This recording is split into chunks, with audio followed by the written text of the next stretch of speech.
اہل سنت میں موجود بعض لوگوں نے ایک لا یعنی سی بحث شروع کی ہوئی ہے کہ حضرت سیدنا عمر فاروق رضی اللہ تعالیٰ عنہ و ارضا عنہ کا یوم شہادت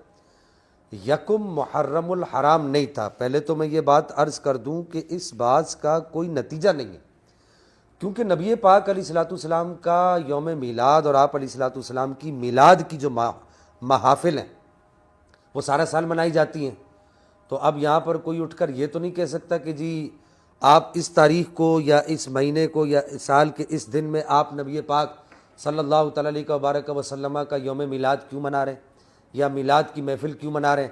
حالانکہ نبی پاک علیہ الصلوۃ والسلام کی جو ولادت ہے وہ تو 12 ربیع الاول شریف کو ہوئی تھی، تو آپ اس تاریخ کو نہ منائیں۔ یوں ہی شہزادہ گلگوں کبا، امام عالی مقام، امام حمام، امام ہم حمام، حضرت سیدنا امام حسین رضی اللہ تعالیٰ عنہ و ارضا عنہ کا جو یوم شہادت ہے وہ یکم محرم الحرام سے لوگ منانے لگ جاتے ہیں، اور 10 محرم الحرام تک، پھر چہلم تک، پھر جو عشاقان اہل بیت ہیں الحمدللہ اہل السنہ والجماعہ، وہ پورا سال امام عالی مقام اور آپ کے رفقا کی یاد میں کربلا معلیٰ کے معاملے میں محفل کا انعقاد کرتے ہیں، اس کی یاد تازہ کرتے ہیں۔ تو یہ کوئی قاعدہ کلیہ نہیں ہے، اہل سنت کے ہاں یہ قاعدہ نہیں ہے کہ جس دن جس کی ولادت ہو اسی دن خوشی کا اظہار کیا جائے، یا جس دن کسی کی شہادت ہو تو اسی دن اس شہادت کا ذکر کیا جائے۔ بہرحال پھر بھی میں یہاں پر سب سے پہلے حوالہ دینا چاہوں گا ابو الفدا عماد الدین ابن کثیر، جن کا سن وفات 747 ہجری ہے۔ وہ لکھتے ہیں کہ حضرت عمر فاروق رضی اللہ تعالیٰ عنہ و ارضا عنہ، یہ البدایہ والنہایہ کی جلد نمبر 7 ہے اور اس کا صفحہ نمبر 138 ہے، کہتے ہیں جو ابو لؤلؤ فیروز نامی جو حضرت مغیرہ بن شعبہ کا جو غلام تھا، اس کی ملاقات حضرت عمر فاروق سے منگل والے دن ہوئی 23 ہجری کو، اور یہ 25 ذو الحج تھا تاریخ کے اعتبار سے۔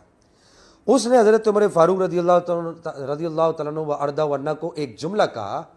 کہ میں آپ کے لیے ایک ایسی چکی تیار کروں گا۔ حضرت عمر فاروق نے کہا تم سنا چکیاں بہت اچھی بناتے ہو، بہت اچھے کارپینٹر ہو، تو اس نے کہا کہ میں آپ کے لیے ایک ایسی چکی تیار کروں گا کہ پوری دنیا شرق و غرب میں اس چکی کی تعریف کرے گی اور اس کو آپ کے معاملے میں یاد رکھے گی۔ یہ 25 ذو الحج کو حضرت سیدنا عمر فاروق کی اس سے ابو لؤلؤ فیروز سے ملاقات ہوتی ہے، اور 26 ذو الحج کی صبح طلوع آفتاب سے پہلے یعنی فجر کی نماز کے لیے حضرت عمر فاروق مسجد میں تشریف لائے، تو اس نے حضرت عمر فاروق پر 6 وار کیے پے در پہ، ان میں سے ایک وار آپ کی زیر ناف بھی لگا جس کی وجہ سے آپ زمین پر گر گئے، اور پھر وہ بھاگا اور اس نے بھاگتے ہوئے 13 اشخاص پر حملہ کیا، 13 میں سے 6 اشخاص شہید ہو گئے، اور پھر اس کے بعد حضرت عبداللہ بن عوف نے اس کے اوپر کمبل ڈال کے اس کو قابو کر لیا، لیکن اس ملعون نے خودکشی کر لی۔ اس کی خودکشی کرنے کے بعد حضرت عمر فاروق رضی اللہ عنہ و ارضا عنہ کو گھر لے جایا گیا۔ اس دوران آپ وصیتیں فرماتے رہے، لوگوں سے باتیں کرتے رہے، اور آپ نے یہ بھی پوچھا کہ مجھے قتل کس نے کیا ہے، کس نے وار کیا ہے، تو آپ کو بتایا گیا کہ ابو لؤلؤ فیروز نے آپ پر وار کیا ہے۔ تو آپ نے اللہ کا شکر ادا کیا اور کہا کہ یا رب العالمین تیرا شکر ہے کہ مجھ پر کسی مسلمان نے حملہ نہیں کیا، وگرنہ اللہ تعالیٰ کی بارگاہ سے پوچھ گچھ ہوتی۔ اب 26 ذو الحج کو آپ پر یہ حملہ ہوا ہے، 3 دن آپ اس کے بعد، تمام مورخین نے اس بات کو لکھا ہے، آپ حیات رہیں، وصیتیں کرتے رہیں، اور پھر 29 ذو الحج کو آپ کی شہادت ہوئی ہے، اور یکم محرم الحرام کو آپ کی تدفین کی گئی ہے۔ یہ ابو الفدا عماد الدین ابن کثیر نے لکھا ہے، حوالہ میں نے عرض کر دیا۔ امام ابو جعفر طبری، ان کا سن وفات ہے 310 ہجری، یہ اپنی سند کے ساتھ روایت کرتے ہیں کہ حضرت عمر فاروق کو 26 ذو الحجہ 23 ہجری کو زخمی کیا گیا، اور یکم محرم الحرام 24 ہجری کو آپ کی تدفین ہوئی۔ اور اس کے بعد امام ابو نعیم اصفہانی، جن کا سن وفات 430 ہجری ہے، وہ بھی اس بات کو لکھتے ہیں کہ حضرت سعد بن ابی وقاص بیان کرتے ہیں کہ حضرت عمر کو 26 ذو الحجہ 23 ہجری کو قاتلانہ حملے میں زخمی کیا گیا، اور یکم محرم الحرام 24 ہجری کو کی صبح آپ کی تدفین ہوئی۔ پس آپ کی خلافت 10 سال 5 ماہ اور 21 دن رہی۔ یہی بات علامہ ابن اسیر جزری، جن کا سن وفات 630 ہجری ہے، انہوں نے اسد الغابہ جلد 4 صفحہ نمبر 156 پر، علامہ یحییٰ بن شرف نووی، جن کا سن وفات 676 ہجری ہے، انہوں نے تہذیب الاسماء واللغات جلد 2 صفحہ نمبر 13 پر،